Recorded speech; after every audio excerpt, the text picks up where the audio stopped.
वली खान साहब जी, सर आपने सर की बात सुनी है, आप इसके बारे में आप क्या कहना चाहेंगे? देखिए, हफीजुल्लाह नई साहब जो तजज़िया कर रहे हैं वो 100% दुरुस्त है। और मैं सिर्फ इसमें इतना ने जो कामयाबी हासिल की है, जो एक्सीलेंस दिखाई है, वो हैरान कुन है। यानी कि भारत समेत कोई भी सोच ही नहीं सकता था कि जदीद तीन राफेल तैयारे जो हैं वो तबाह कर दिए जाएंगे। और जिस तरह यहाँ पर इस वक्त इतलात मौजूद है कि भारत के 70% इलाके में हिस्से में बिजली की सप्लाई बंद कर दी गई है, और वो इस वजह से हुई है कि पाकिस्तान ने। जी सर, आपको हमारी आवाज आ रही है? जी जी, अब तक आवाज पहुंच रही है? जी जी सर, जी जी जी जी जी आ रही है आपके पास। जी बताइएगा। मैं ये कह रहा हूँ कि पाकिस्तान ने जो एक जदीद तरीन जंगी सलाहियतों का और मॉडर्न वॉरफेयर का, उसमें एक्सपर्टीज का जो मुजाहरा किया है, वो पूरी दुनिया के लिए हैरान कर देने वाला है। भारत सोच भी नहीं सकता था कि राफेल तैयारे जो हैं उनका मुकाबला JF-17 के जरिए या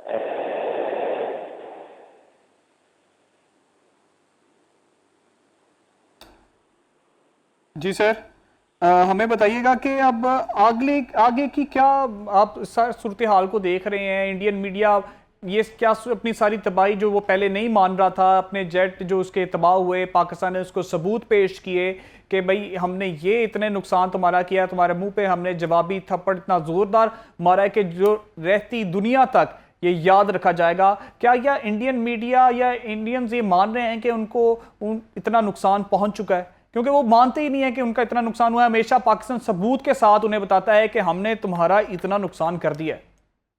कि उनके मानने ना मानने से फर्क नहीं पड़ता, वो झूठ बोलने के आदी है, उनका मीडिया भी ये बता चुका है।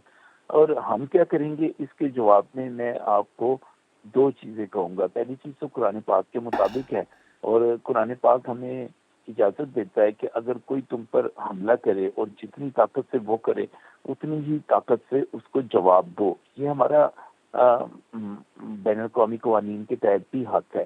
दूसरा, मैं आपको एक शेर की सूरत में इसका जवाब दूंगा कि भारत जो कुछ कर रहा है और जो कुछ उसने अब तक किया है या जो हमने किया है, तो उसका जवाब तो यही है कि वफा करोगे वफा करेंगे, जफा करोगे जफा करेंगे।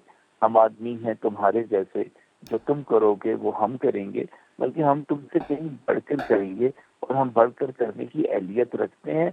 और हमने ये ऑपरेशन बनियानुल मरसूस के जरिए इसको साबित भी किया है। भारत की अहलियत तो ये है कि मुझे तो ये समझ नहीं आ रही कि इंडिया का मीडिया जो है वो बुनियान मरसूस जो है, ये लफ्ज़ जो कि कुरानी इस्तिलाह है जिसका मतलब आनी दीवार है, मेरा तो ख्याल है वो तो शायद इस लफ्ज़ को भी अदा ना कर सकें, इसकी भी प्रोनाउंसिएशन और इसका तलफ़्फ़ुज़ भी सही ना कह सकें। तो एक्सपोज हुआ है भारत। वो कहता था कि वो IT की इंडस्ट्री में बहुत आगे निकल गया, और पाकिस्तान ने जिस तरह साइबर अटैक्स में, ऑपरेशन सालार में, और जिस तरह हमने उनकी वेबसाइट्स को हैक किया है, जिस तरह उनका डाटा लीक किया है, तो पता चला कि ये तो रेत की दीवार थे, ये तो गुब्बारे थे, जी फट सर। गए एक छोटी सी सुई से। तो इंशाअल्लाह ताला पाकिस्तान इनको भरपूर जवाब दे रहा है और देगा, और उससे बढ़ के देगा। जी सर। सर, मार्को रूबियो की जनब से टेलीफोनिक राब्ता किया गया आर्मी चीफ को, और उन्होंने कहा है कि कशीदगी कम करने के तरीके तलाश किए जाएं। मतलब अब इस मौके पर पाकिस्तान तो जो है वो कशीदगी कम कर लेगा, क्योंकि उसने उसको मुंह तोड़ जवाब भी दे दिया, पहले भी दिया, अब उससे ज्यादा उसको मुंह तोड़ जवाब दिया। क्या भारत अब कशीदगी कम करेगा? आपको क्या लगता है, क्या वो खामोश रहेगा कि फिर से वो हमारी पीठ पर, रात की तरीके पर फिर से हमला करेगा? देखिए, भारत क्या करेगा ये भारत के सोचने की बात है। उसने सोचना है कि क्या वो मजीद हमलों के लिए तैयार है, क्या वो इस तरह के मजीद साइबर अटैक्स से लेकर, राफेल की तबाही से लेकर, अपनी बिजली और S-400 जो उसका डिफेंस सिस्टम है उसकी नाकामी तक, क्या वो मजीद नुकसान के लिए तैयार है। मैं आपको एक बात बताऊं कि ये खबर पहले आ गई थी और सिक्योरिटी जराये से आ गई थी कि पाकिस्तान की सिक्योरिटी एजेंसीज ने और पाकिस्तान की अफवाज ने 100 से ज्यादा जगहों को टारगेट कर लिया है, बकायदा तौर पे उन पर सुरख निशान लगा दिए गए हैं। अभी देखिए कि अभी तक जो हमारे पास टारगेट सामने आए हैं वो 12 से 15 हैं, जिन जगहों पर हमने टारगेट किया है जवाब देते हुए।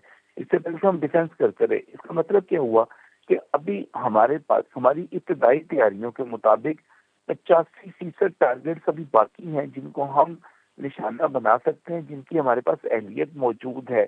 تو ہم نے ہوا میں بڑھ کے نہیں لگا رہے، ہم نے اس پر ہوم ورک کیا ہے. اور جو بار بار کچھ ایسے لوگ جو پاکستان کی فوج کو اور پاکستان کی حکومت کو بار بار تانے دے رہے تھے کہ آپ کچھ نہیں کر رہے، کچھ نہیں کر رہے، تو پاکستان جو بھی کرے گا سوچ سمجھ کے کرے گا. پاکستان کی فوج نے، پاکستان کی حکومت میں سیاست کے اور جنگ کے ایکسپرٹ بیٹھے ہوئے ہیں. وہاں پر بھی سوشل میڈیا واریر نہیں بیٹھے ہوئے، وہاں پر حقیقی معنوں میں ایکسپرٹ بیٹھے ہوئے ہیں. اور جیسے ابھی میں نے بھی آپ کو پہلے بتایا تھا، حفیظ اللہ نعیم صاحب نے بھی بتایا کہ ابھی تو ہم نے اپنے جو ہمارا جو ایٹمی پروگرام ہے وہ اس کا استعمال جو ہے وہ اس کا اختیار رکھنے والی جو ہماری جو کمانڈ اتھارٹی ہے، ابھی تو اس کا اجلاس بلایا. ابھی تو ہم نے صرف تمہیں یہ کہو کہ ابھی تو انگلی سے ٹچ کیا، ابھی ہم نے تمہیں مکہ نہیں مارا. مکہ تو بھی ہم ماریں گے اگر تم آگے بڑھو گے اور اس قسم کی چیزیں جاری رکھو گے، بچوں پہ حملے جاری رکھو گے، 7 سال اور 8 سال کے بچوں کو مارو گے، تو ہم تمہاری ریڑھ کی ہڈی بھی توڑیں گے، ہم تمہارا منہ بھی توڑیں گے. یہ ہماری اہلیت ہے.